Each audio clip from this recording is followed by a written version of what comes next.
Well, good morning, good afternoon, good evening, whoever you are, wherever you are, whenever it is for you. For me, it is just past midnight on Wednesday, January 7th, day, which makes this the reporting for Tuesday, January 6th, day 1412 of Vladimir Putin's war of aggression against the people of Ukraine. And first, if I may, to all those celebrating Christmas today, whether it's Christmas Eve for you or Christmas Day, I do sincerely wish you a year of peace ahead. Okay, good evening, Chef Deb. How you doing tonight? Hey, Debbie. How you doing? Hey, Herb. The peeps are coming in. Hey, Guard. Good evening. How is everybody doing? Hey, Feisty. Hanging tough. I bet you are. Hey, Carl. Hey, Peter. Mike now, rather. Hey, Mike now. Is Guard trouble, Feisty? Is he trouble? Well, you just ban him then. Hey, Bernard. Hey, Scotty. Mr. Marmite. G'day, mate. Bjorn. Bjorn is in from Sweden. Refurb Man is right on time tonight. Hey, Steven. Hey, Darlene. Hey, Darlene. I don't think I've seen you in a couple days. It is, I'll tell you, it is, of course, Russian Orthodox Christmas. Hey, Arna. And so I do sincerely want to wish a Merry Christmas and a peaceful year to everybody celebrating Orthodox Christmas tonight and tomorrow.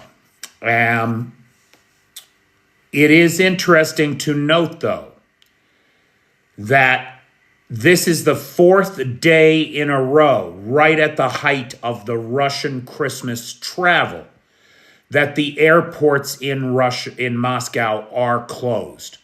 There have been extraordinary flight delays during one of the busiest travel times for the Russians.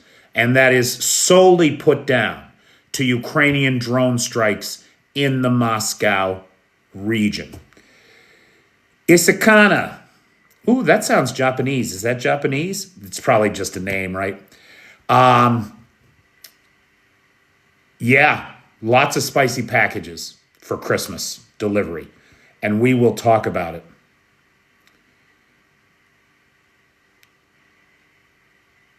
Yeah, I don't know what's going to happen with Trump. Ivan, the Slayer, is there. Hey, Den. And last night he asked a great question. Should we be concerned about what's happening in Zaporizhia? And it turns out that Zaporizhia is not the place we should be concerned about. But we'll talk about where we should be concerned today. Hey, Seawolf. Hey, Lil Red. Hey, Neil Steven. Hey, Victoria. I didn't see Scully come in. Did Scully come in? Hey, Mike Kelly. Scully is our sponsor tonight. So if anybody sees Scully, hey, Jan Halverson. Thanks. Hey, Flying Sunbeams. If anybody sees Scully come in, she is our sponsor tonight. Hey, Ted. There's Scully. Norwegian. Isakana is my Japanese nickname. So it is a Japanese name. Okay. Got it. I'm always looking for the Japanese. We only have one Japanese follower that comes in regularly, probably because it's 6 a.m. there right now. So big thanks to Scully, who is the sponsor of tonight's live. We appreciate it. And so let's dive right into it. As I said, the Ukrainians are striking Russian targets all over Russia. Now, for their part, the Russians sent last night, overnight, 61 drones, 53 of which were taken out for an 87% interception rate. The anti-drone forces of Ukraine are doing their damnedest to take these things out. But of course, some of them, 13% of them got through. So there was damage to infrastructure across the country. At least one person was murdered by these drones last night. And we saw the bunch sunflower oil factory in Dnipro hit. Now, this is important because that's an American-owned business. And what do we hear from Donald Trump all the time? That just the very presence of American business will somehow stop the Russian aggression. This is nonsense, and the Russians demonstrate it every chance they get. The video footage is very clear. You see the drone enter a vertical attack dive and hit the plant at terminal velocity. There is no question that that was the target. So any nonsense that Putin tries to feed Trump about this, should Trump even bother to complain, let's remember that Trump didn't say a word when 2 Russian missiles blew up the plastics factory that was owned by an American business out in the Carpathians back, when was that, about 6 months ago, right? So it's interesting to me that the Russians, who generally do not target American business. Right, Mike Kelly, exactly. Is Putin mad about Venezuela? A lot of Russian senators in the Duma are making a lot of noise about that. So now again, I think there's some evidence to indicate that Russia is taking the Venezuela thing in 2 ways. They see it as a justification for their own actions in Ukraine and license to do what they're doing in Ukraine, but they fear the consequences should the United States target other allies. For example, the Ayatollah in Iran, who right now is in a great deal of difficulty domestically, as there are widespread riots and protests across the country. Now, again, as I say, that was last night's missile attack on Ukraine. Yvonne the Slayer asked us yesterday, should we be worried about the Russian advances in the south? And I'm not saying that we shouldn't be worried about any Russian advances. Of course we should be worried about it. But it does appear that the Ukrainians are holding the line down there. What is of concern is that up in the north, on the Belarusian Bryansk border with Ukraine, it appears that the Russians are opening a new front. Now, where they're opening it is in the middle of nowhere. It's in the woods. It's hilly. It's loaded with rivers. Analysts agree that they can't. This is not Sumy. No. You got to go east of or west of Sumy, just north, basically just northeast of Kyiv a little bit, to the Belarusian border, which means that again the Belarusians are complicit in an attack on Ukraine. It appears that the Belarusians are permitting the Russians to use their territory to launch attacks on Ukraine again. Now, what the Ukrainians are saying is that they are evacuating all the civilians from that area. Not that there are a lot of civilians in that area. Not by Chernobyl, east of Chernobyl, right where Belarus and Russia meet. There's a kind of a semicircle shape of Ukraine right there. And the analysts suggest that the Russians don't have the men for any kind of real advance there. That there are maybe now 15,000 Russian troops in Belarus, and that's all there is.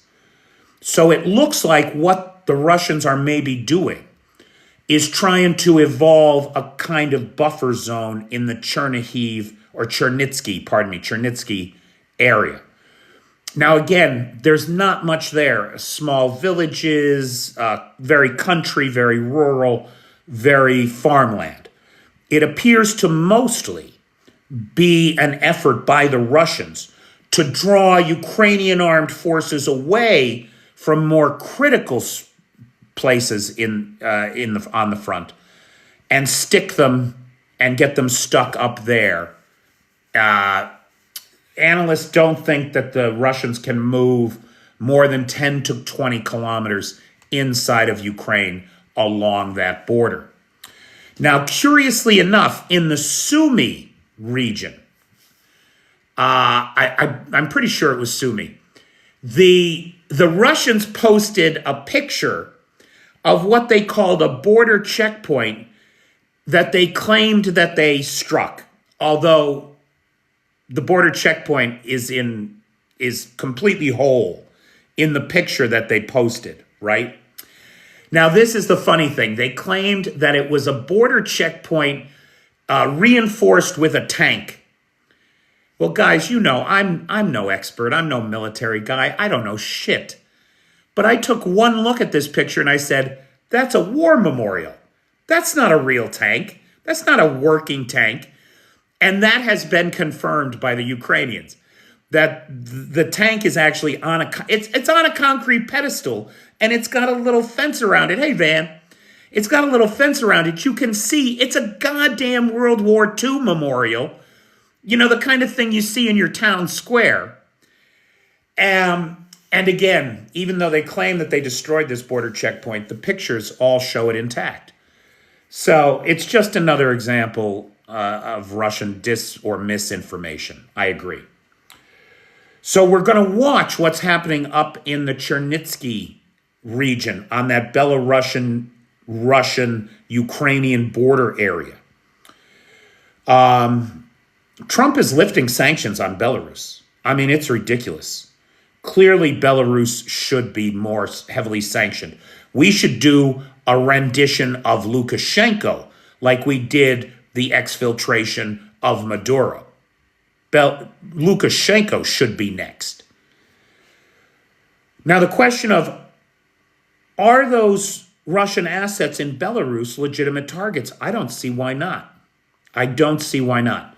Now, I don't know exactly where the Ukrainian military is on that, because we do not see them making strikes into Belarus.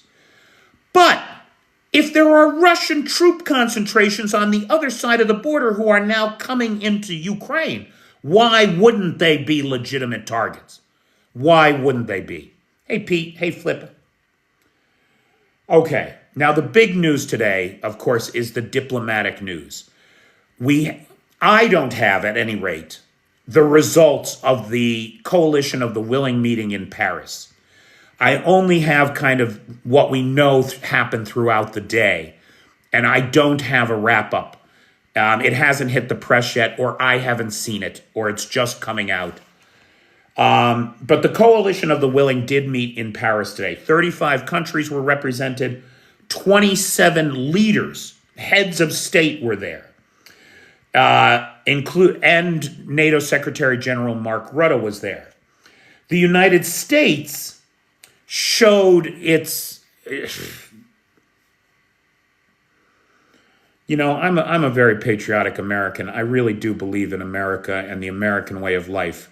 And watching us send this pissant real estate developer Witkoff, who does not understand a goddamn thing about Russia or Ukraine, and Jared Kushner, the poster child for nepotism and incompetence and selling out America to our enemies to line his own pockets.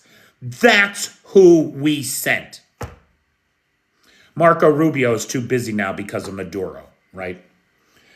So the Coalition of the Willing is meeting in Paris today. Zelensky is there with Budanov, who is there for the first time in his new position as head of the office of the president.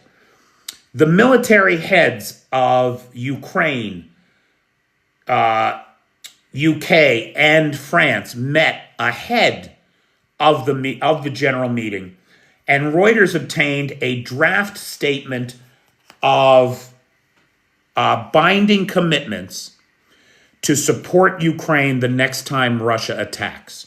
I don't say in the event of another Russian attack. I say the next time Russia attacks, because you know, if Russia is is not defeated in this contest, they will attack again. They absolutely will attack again. So according to Reuters, the draft statement, nothing official yet, nothing approved by the leadership, focuses on military capabilities from each member state that can be allotted to Ukrainian defense, intelligence and logistics supports from the various coalition of the willing members, diplomatic initiatives, and new sanctions for Russia. We are hoping that they will finalize and specify the security guarantees out of this meeting. Now, Simon, as far as I know, now again, it's all happening in real time, so I may not have the latest news. But as far as I know, the only thing that was signed so far today, the only thing that was approved, was a statement by the UK, France, and Ukraine, so not the entire coalition of the willing, but just the UK, France, and Ukraine, that they signed a declaration on the deployment of multinational forces at the end of the war, right? So Chrissy Locks, that's my understanding. That's what was signed. Now, this is important. I mean, this is really important that the UK and France are saying at the end of the war, they will put boots on the ground to support Ukraine post-war. You and I both know that Moscow will never accept those terms. I didn't see that flip. It may be true, but I just didn't see it. Belgium may be involved as well. To the best of my knowledge, this statement was only UK, France, and Ukraine. They're not bluffing. I mean, that's a ridiculous thing to say. Would somebody escort this troll to the door, please? What nonsense. Now, Russia may have sent 61 drones to Ukraine last night, but they claimed they shot down more than twice that many Ukrainian drones. According to the Russian MOD, last night they shot down 129 drones. And boy, I'll tell you something. Last night, one of the big targets was the Russian military-industrial complex. He's already gone, Roy. Somebody got him. The Russian military-industrial complex in Penza, which is about 400 kilometers from Ukraine. In Penza, a property belonging to the Cargo Transport Enterprise number 2 was struck. Now, that's a really funny name for a real estate company, but that's the business that these guys are in. They lease industrial space, and we don't know who the tenant was that was hit. Locals reported at least 7 separate explosions around 2 a.m. there in Penza. In Lipetsk, an unspecified industrial site was struck, sparking a large fire, according to the regional governor. In Bashkortostan, 1,400 kilometers away, it appears that the Sturlitamansk, that's not the right pronunciation, I'm so sorry, Sturlitamansk petrochemical plant appears to have been the target, though that is unconfirmed. Now, in every single one of these cases, right, these are critical military industrial zones that fund and supply the Ukrainian or the Russian war effort. Hitting these places degrades Russia's capacity to prosecute its genocidal war in Ukraine.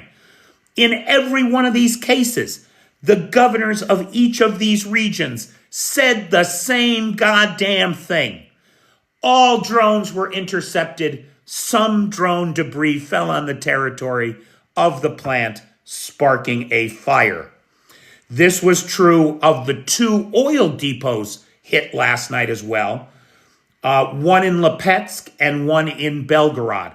The Lipetsk oil depot, the Uzman oil depot, appears to have been destroyed.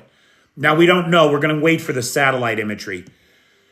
But at least 2 large fires are burning on the territory of that oil depot now. And the oil depot has only 9 large storage tanks. So it's a small oil depot. But it's in Lipetsk. That means it provides fuel directly to the Southern Military Command District. It's an important hit. Now, as I said, Ukraine sent lots of drones into Russia last night. I believe it is still burning, yes. And that's about, 16 hours on now.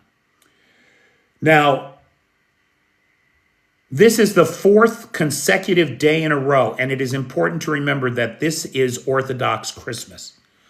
So it is one of the biggest travel days inside Russia. Well, nobody was going anywhere out of Moscow airports today. There are major flight delays after more than 4 days of drone strikes in Moscow and 4 days of airports being shuttered. Queues are out the door. People are sleeping on mats. Flights are canceled. People are not getting home for Christmas. That's for sure. And given that so many Ukrainians are in exile from this war, I have very little sympathy for them. There are Ukrainians that haven't been home for Christmas in 4 fucking years. Karma, baby. It's a bitch. You ain't kidding.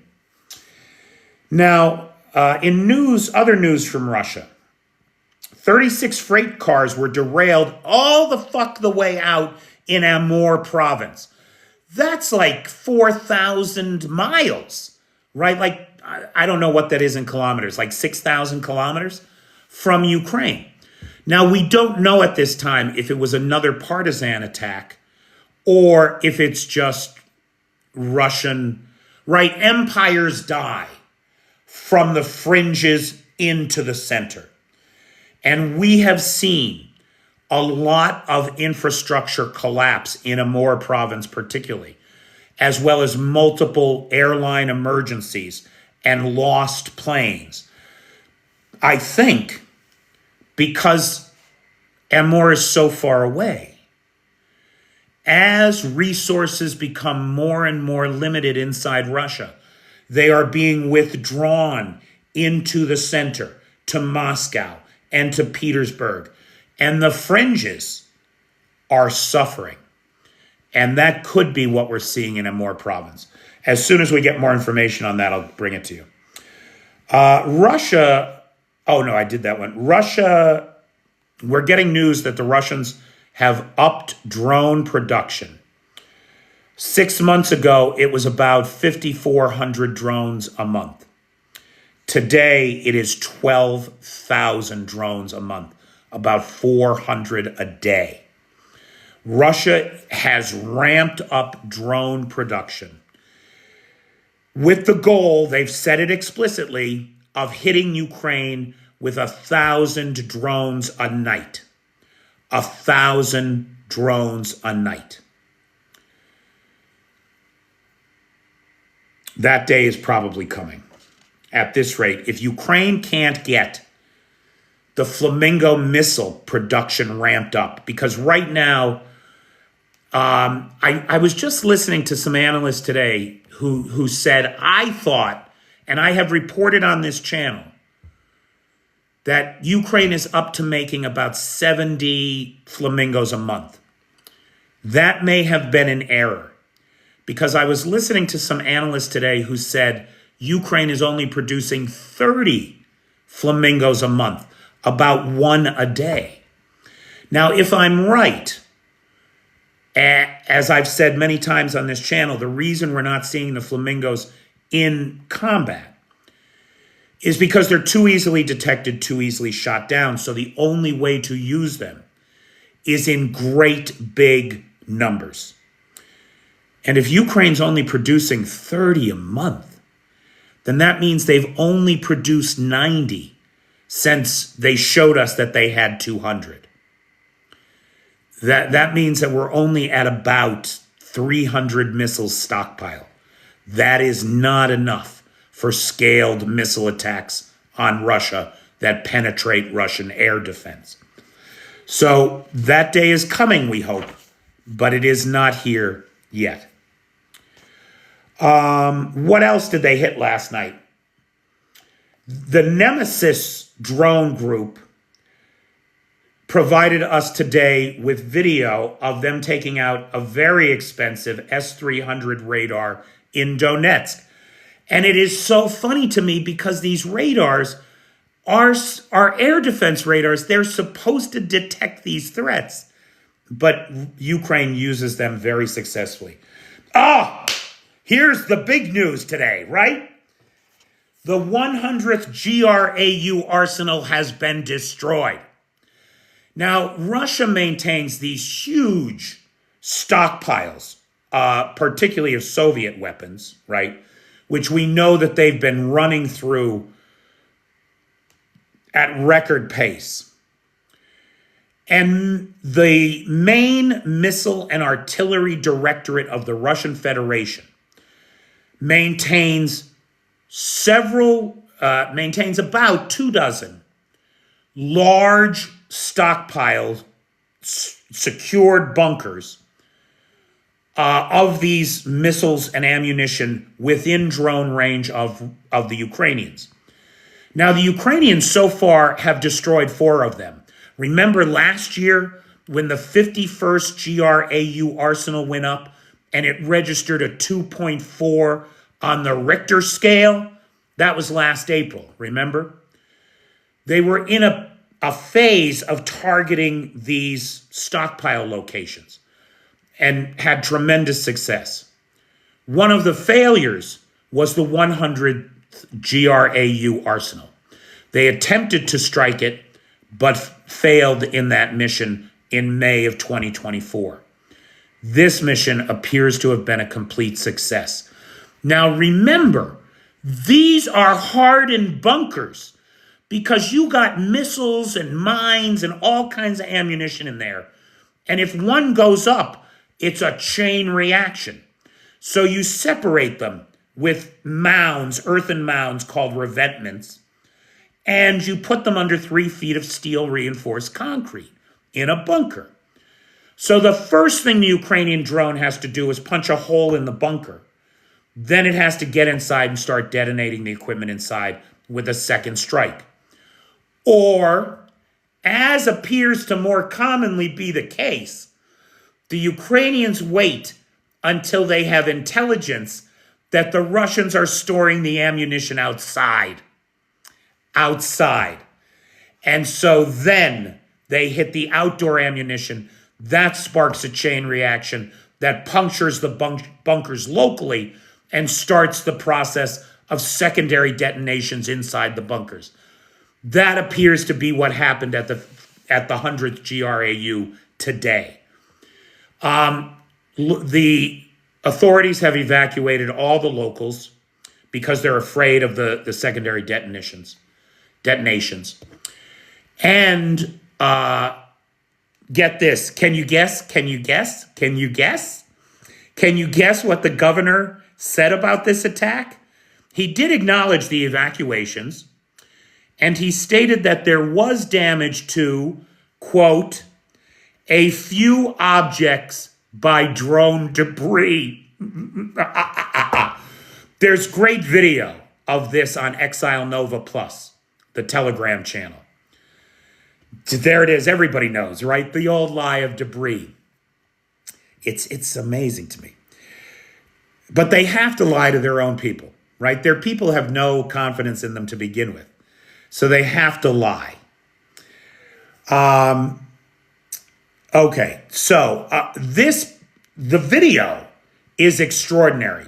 There is a huge black cloud, and every second you hear another pop, bang, boom, as the explosives knock each other out and blow each other up. It is amazing. Now, this particular arsenal is a critical strategic arsenal that stockpiles and distributes essential ammunition for the central and western military districts, which is then, so they've got big stockpiles of ammo, mines, and missiles, mortars, that kind of thing. It's centrally located, and then they ship it to smaller arsenals from where it goes to the front. Well, nothing's coming out of this place anytime soon. That's for sure. That's for sure. Okay, so that to me is probably the biggest Ukrainian strike on Russian territory, the most critical Ukrainian strike on Russian territory in the last 24 hours. But it is certainly not the only thing happening. South of Kupiansk, the Russian forces attempted to access the Soyuz. It's called the Soyuz gas pipeline. So they were attempting to make another infiltration through a gas pipeline in order to pop up behind the Ukrainian rear and take the Ukrainians by surprise from behind. About 50 Russian soldiers, like rats in a sewer, exactly, Drew. I couldn't agree more. Crawling through pipes like rats in the sewer. Now, I don't know why they keep doing this. I mean, it's a nightmare getting through the kilometers of pipe if you don't asphyxiate. And then, of course, the Ukrainians keep blowing them up in the pipes. In this case, it appears that the Russians didn't even get in the pipe. 50 troops were assembled outside the pipe, preparing for their mission, when they were struck by a swarm of Ukrainian drones, and 40 of the 50 were eliminated. So they never even made it in the pipe. Probably better than dying in it, I'll tell you. I'm claustrophobic like that. I couldn't go through a pipe like that. The Ukrainian armed forces are attempting to secure northern Mirnorad. So now dig it. The Russians just yesterday told us that they have captured Mirnorad and 2 other small villages in the Dobropila direction. Well, the Ukrainians came out yesterday and said that the one village is definitely not captured. The Ukrainians are holding the line in that village. And they are now apparently still in control of northern Mirnorad. So Mirnorad is not captured. Pokrovsk is not captured. Kupiansk is not captured. Yet we don't hear a thing from the Russians about Seversk, which they did capture. It doesn't even make any sense. Like where they actually make advance, they're not touting, and instead they're making these other claims. Now, it could be that the commanders in these other areas are lying to their superiors, and the Kremlin believes these things that they are saying. But none of these areas are secured by the Russians yet. They're trying to win the PR battle, exactly. Now, we may have another Baltic Sea cable sabotage event happening. Lithuanian authorities and Latvian authorities are reporting a suspected attack on Baltic undersea cables, but we don't have details yet. This may have happened. Now, this is not the Fitberg, where the Swedes seized that ship that we believe dragged its anchor and broke a cable last week. This is a brand new one. This is a brand new one. Okay. Is that it for me? That's it for me. Okay. Somebody asked about the plane, because there's been video going around TikTok about a plane that was shot down over the Black Sea filled with Russian conscripts. I cannot verify that video. It appears to be video from 2016 when a Russian transport plane with 90 Russian new recruits did go down over the Black Sea. Now, one of the guys who published that video, a guy named Russell Kennedy, who's usually a very good source of information, I asked him where he got the video, and he said he got it off of United 24. Well, I was on United 24, and there's a lot there, right? Maybe I just couldn't find it, but I could not find it on United 24. So I'm not aware, I cannot verify the claims that that plane was taken down. I am unaware of any NATO ships in the Black Sea that would have been hit, Drew. So I don't know anything about that. I don't even know how a NATO ship would get into the Black Sea right now under the Montreux Convention. What's your PSA, Maddie? Give us your PSA. Another high-profile Wagner member was found dead. Good. I doubt it, Pete. I mean, I don't know. Let's see. Ukraine cleared out a town today. They might have, Ivan. It happens all the time, right? I'm just not aware of it.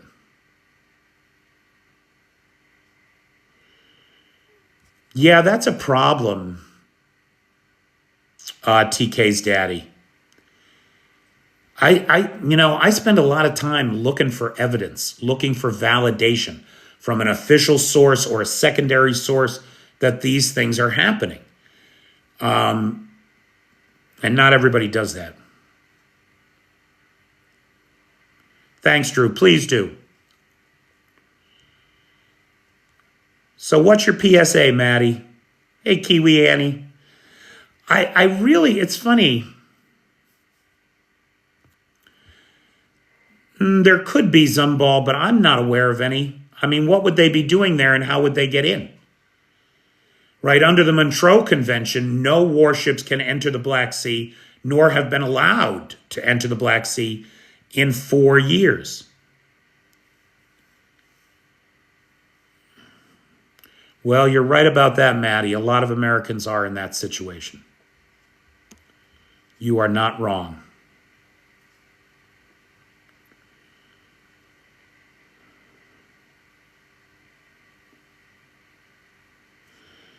Oh, Bulgaria. I love Sofia.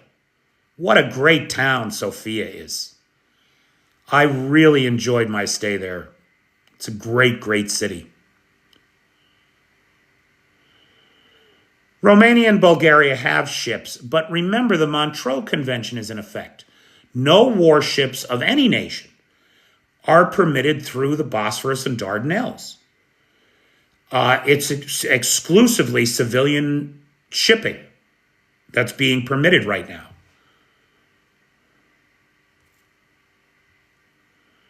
First Global Hawk of 2026 just flew across the Black Sea. Right, but those are launched from Romania.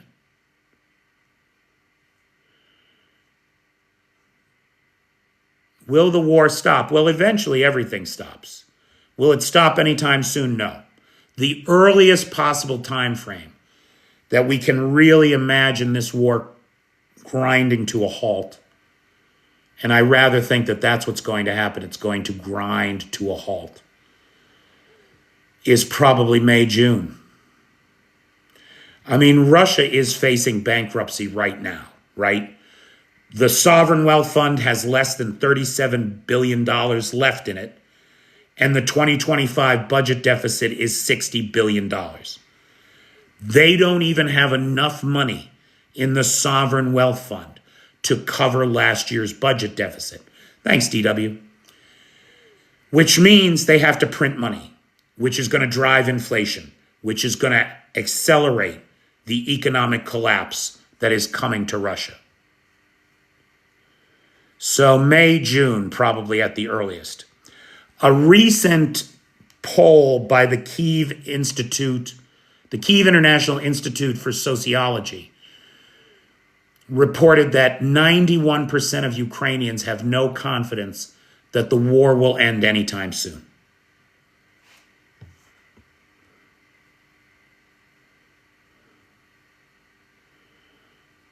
Oh, Turkey's definitely watching.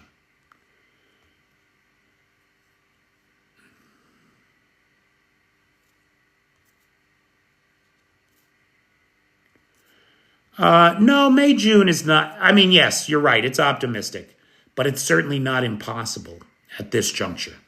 Not when we look at the economic prospects of Russia.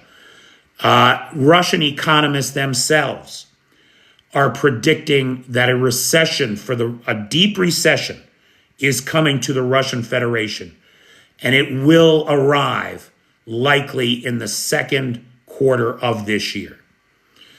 Now, we don't have the economic data yet for the Q4 of 2025, but it's likely that that data will show a zero growth rate. And that's the presaging or precursor to negative growth, which puts you in a recession. Putin is using all his assets so he can carry on the war. You're not wrong. Still wondering if China will just walk over lesser oil fields and take them over. TK's daddy, there's every reason to believe that that is Russia's ultimate plan. That when the war ends and Russia doesn't have the money to pay back all the loans that they have taken from the Chinese, that the Chinese are just going to take land, that they're going to take North Manchuria back, and they're going to take all their assets, all the tens of billions of dollars that they have invested in Siberia, all the way up to Lake Baikal, and just take it all. That could amount to about 27% of the Russian Federation as we know it today. That day is coming. They can't take Turkey, they'll take North Manchuria back.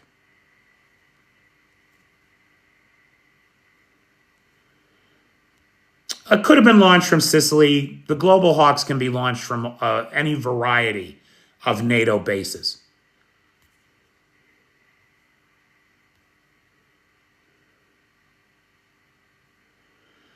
I'm unaware of any shipments to the UK. Simon, you could be right. I just don't know about them.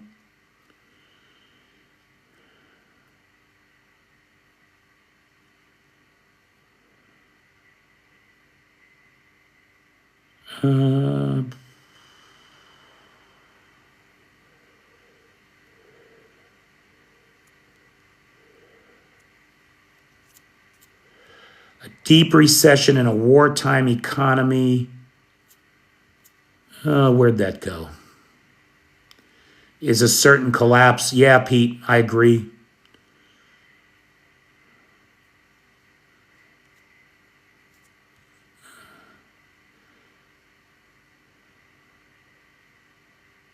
China takes Siberia, very likely.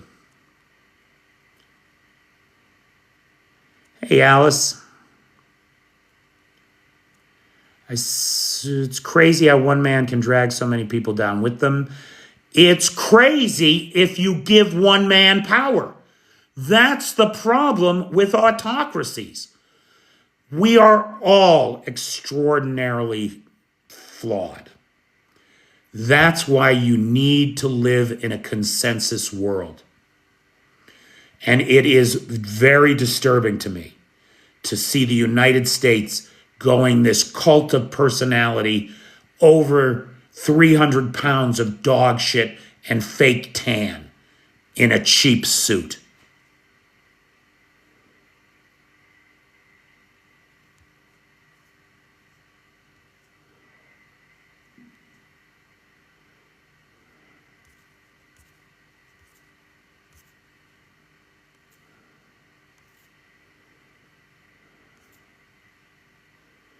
You hear UK and France want to put bases in Ukraine after it's over. J-Boy, we know that they signed an agreement to put boots on the ground for peacekeeping after the war. I'm unaware of any plans to build bases, though that might have been announced just tonight.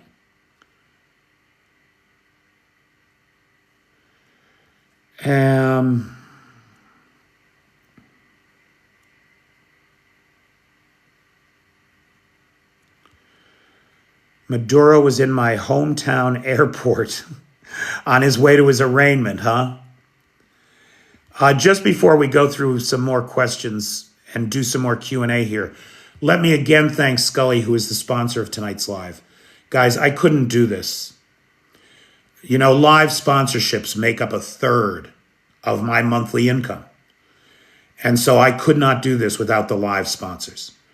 So for anybody who's in a position to sponsor a live, we have no live sponsors next week. If you've never sponsored a live before, maybe consider it. Help keep me broadcasting from Ukraine like Scully does. Thanks, Scully. Okay, Yvonne, could Trump admin be shifting its stance toward Ukraine? No. No. Nana Pam, I did see a headline today. Something about Trump appointing Stephen Miller to run Venezuela.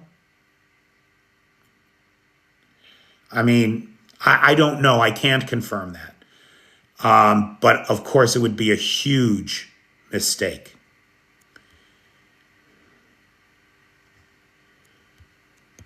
Yeah, if you have boots on the ground, you need a base. Fair point.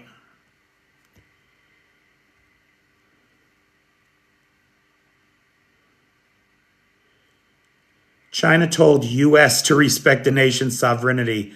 Oh, the irony. Oh, the irony. It is ironic. It's hysterical.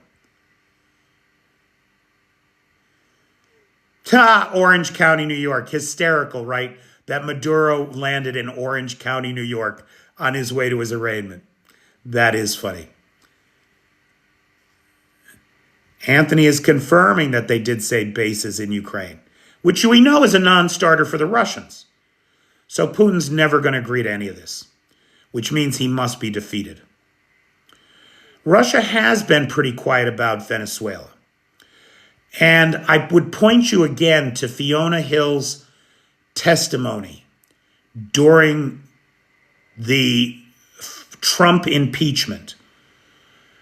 Fiona Hill testified before Congress that she had evidence that Trump and Putin had agreed to a kind of swap.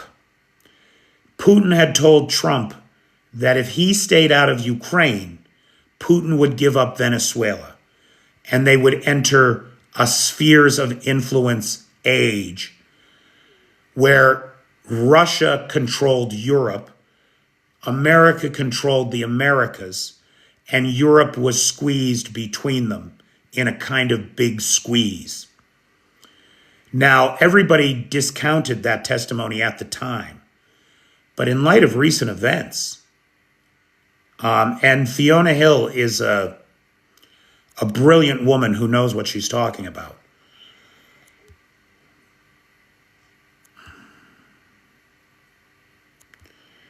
How do you sponsor? PayPal's in the description, pal. Sponsor a live. To sponsor a live yourself, it's $50. If you send anything, I wait until a couple people add up to $50, and then I put them together. Like Friday will be Ben Tilley and Guy Matthews. So thank you both, gentlemen. You'll be our shared sponsors on Friday. Hey, McNally. And of course, there's the Patreon. I would love to see some people join the Patreon. Patreon membership has dropped off. It would be very helpful to me if anybody who could join the Patreon would join the Patreon. And even better, if you could pay for the year up front, that would be great right now. I'm doing some traveling to a wedding at the end of the month, and I am a little bit concerned about the finances for that.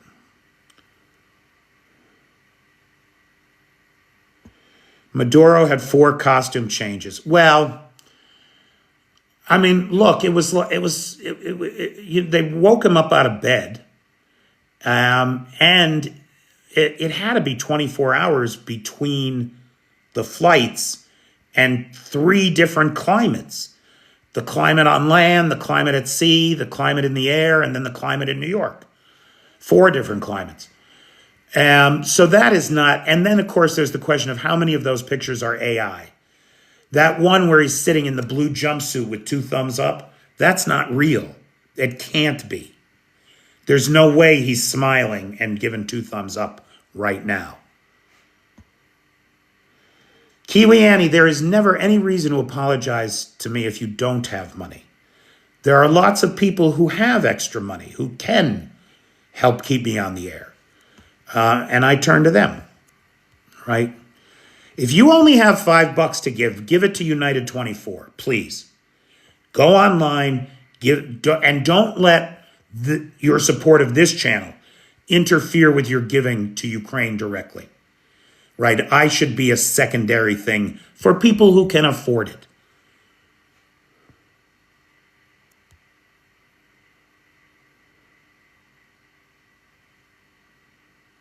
Look at Steve McStevens using Cyrillic there. Nice job, buddy.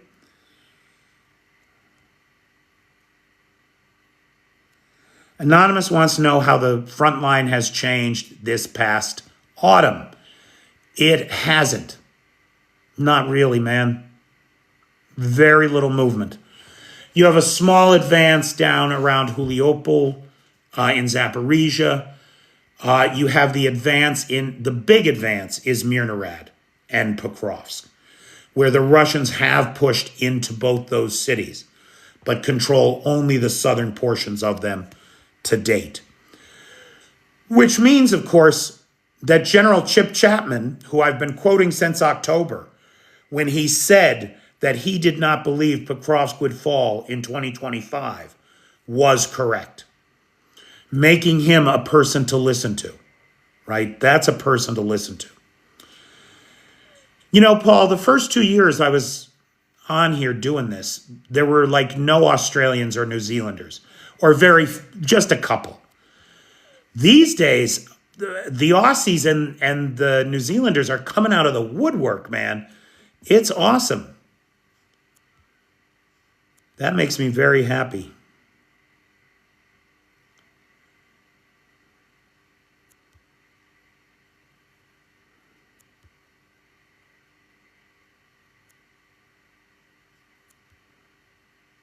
Oh, that was Paul. Sorry, Steve. Thanks. Emus are taking over Australia. Be careful. Didn't you guys lose a war to emus?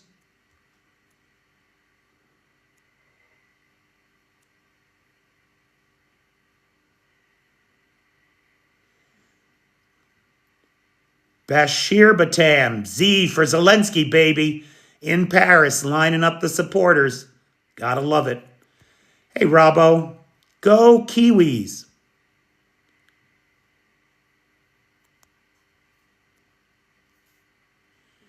It's summer there, Peter. They woke up from their winter sleep. I don't know. I don't know what it is. Yeah, Benjamin Brieg. Welcome, Kiwi. Putin will never stand down.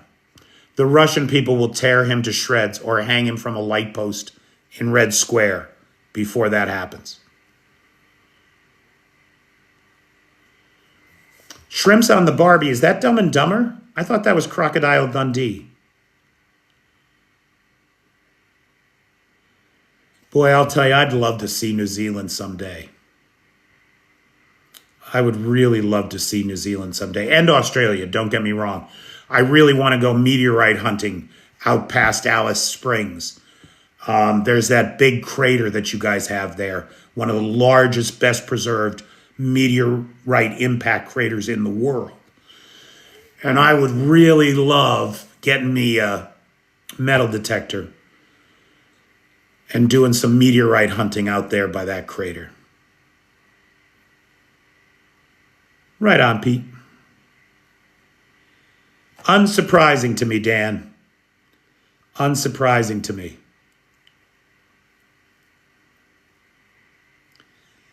Well, thanks, Robbo.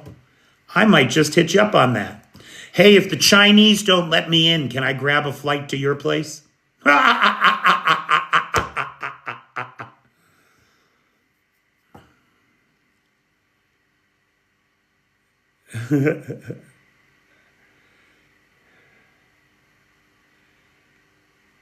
I'm not a beer drinker, which is very disappointing for Arna, who makes his own beer. I'll probably never really enjoy one of them. Definitely not that IPA, man. On a hot summer day, I do like a Belgian white or a Framboise. They are no good at rugby.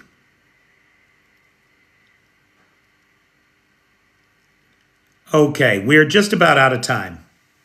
Oh, I like a nice whiskey, yeah. I like a nice whiskey. We're just about out of time, so real quick, before we finish up, let me again wish a very Merry Christmas and a year of peace to anybody who's celebrating Christmas tonight. Let me again thank Scully, the sponsor of tonight's live, Lars, who has the Discord server, Nightshade, who has the Peter's Peeps group on the Book of Faces. If you're an American, do what Drew is saying. Call your reps and tell them to support Ukraine. And of course, to the best moderator team on the Tickety Talk, Roy Daniels, Travis Ray, Maddie, and Feisty. Thank you, guys. Thank you very much.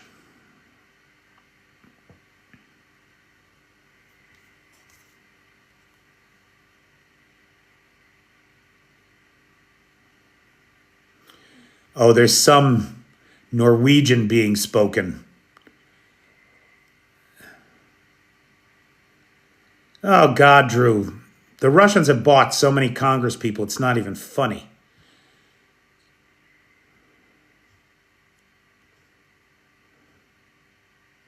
Happy Blue Year. Nice. New York City is with Ukraine. Well, sure, New Yorkers are real Americans. Well, no, they're not. That's the problem, right? They're cosmopolitan. We understand the world. There's too many Americans living inside these tiny little towns that they never leave. I don't think they're all bought. But it sure was disappointing to see John Fetterman become a tool of the right.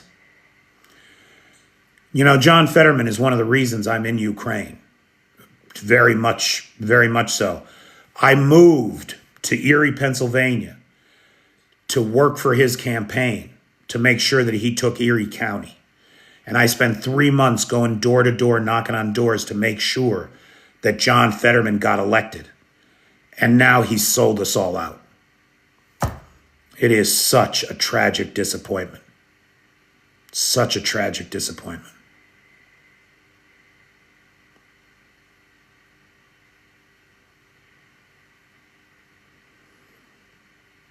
I did, Mike. Well, he's probably better than the Republican would have been.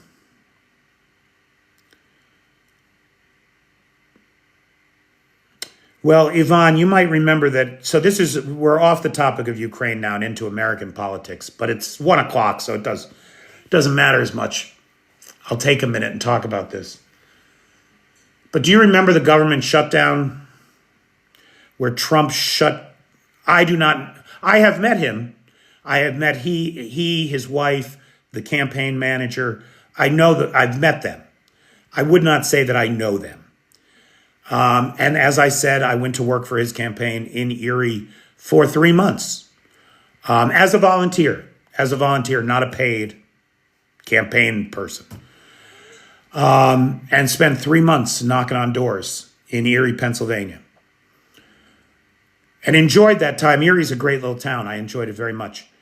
But during, the government shutdown was really all about one thing. It was about securing health care for 18 million Americans. Minimally. And keeping health care affordable for another 26 million. So it's a big deal, the government shutdown. And the Democrats stuck to their guns.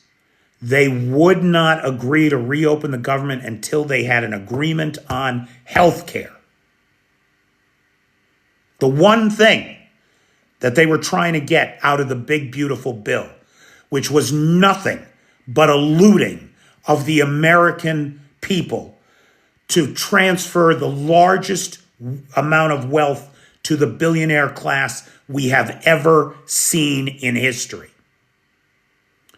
And John Fetterman was one of 8 or 9 senators that crossed party lines and reopened the government without an agreement on health care, which means that the 37 days or so that the government was closed, longest closure in history, and all the suffering that that caused the American people was all in vain.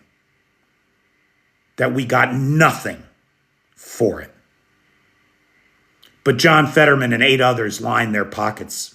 I don't know how, but you can be sure they lined their pockets in some way and betrayed the American people in the worst way possible, in my opinion. Right, Colin? And now, of course, and we see they did it for a Republican promise that we all knew the Republicans wouldn't keep. And now we have seen them not keep it. Of course they weren't going to keep it. Insanity, Yvonne.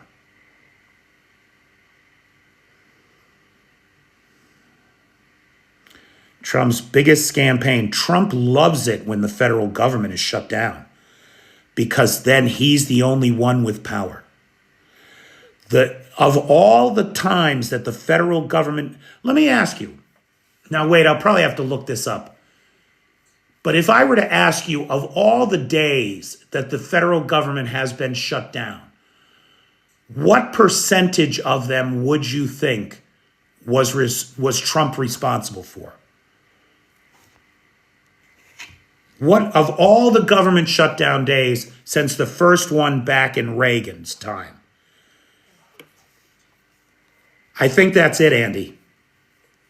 I think it's about 50%. I'll check for tomorrow. That'll be our little quiz for tomorrow. But I believe, Mick, it's about 50%. One president. I think this last one put it a little bit more, at like closer to 60, maybe 65%. But it's at least half. One president is responsible for at least half. I'll get the real numbers for tomorrow. That'll be our little trivia question tomorrow.